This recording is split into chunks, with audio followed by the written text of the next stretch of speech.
আজকে সকালে উঠে যখন ব্রাশ করি তখন দেখি একটি কাকা মশলাদার পেয়ারা নিয়ে যাচ্ছে। পেয়ারা খাওয়ার কিন্তু খুবই ইচ্ছে করছিল, কিন্তু আমার কাছে কোনো টাকা ছিল না। তাই আমরা বাইক নিয়ে বেরিয়ে পড়লাম অ্যামাজন জঙ্গল। কিন্তু আমাদের বাইকটা হলো 1917 সালে। অ্যামাজন জঙ্গল থেকে কিন্তু আমরা অনেকগুলো পেয়ারা পেরে নিয়ে এলাম, আর সেই পেয়ারাগুলোকে কিন্তু পিস পিস ছোট ছোট করে কাটতে শুরু করে দিলাম।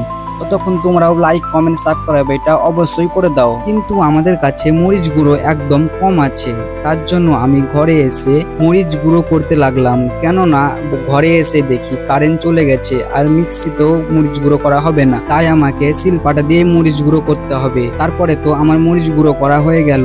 মরিচ গুঁড়ো গুলোকে মশলাদার পেয়ারার মধ্যে কিন্তু মিশিয়ে দিলাম, কারণ আমাদেরকে আরো মশলাদার করতে হবে।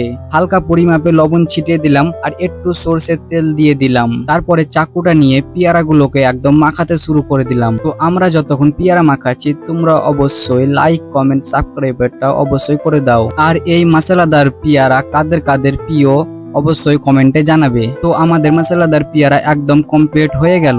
কিন্তু এই পেয়ারা গুলোকে আমরা কিসে তুলে তুলে খাবো, তার জন্য আমরা কিন্তু বেলের কাঁটা তুলে নিয়ে এসেছি। তো বন্ধুরা তোমরা দেখতেই পাচ্ছ বেলের কাঁটা দিয়ে কিন্তু আমরা পেয়ারা খাচ্ছি। আর এই পেয়ারা কাদের কাদের প্রিয় তোমরা অবশ্যই কমেন্টে কিন্তু জানাবে। আর এই ভিডিওটা কেমন লেগেছে তোমরা অবশ্যই কমেন্টে জানাবে।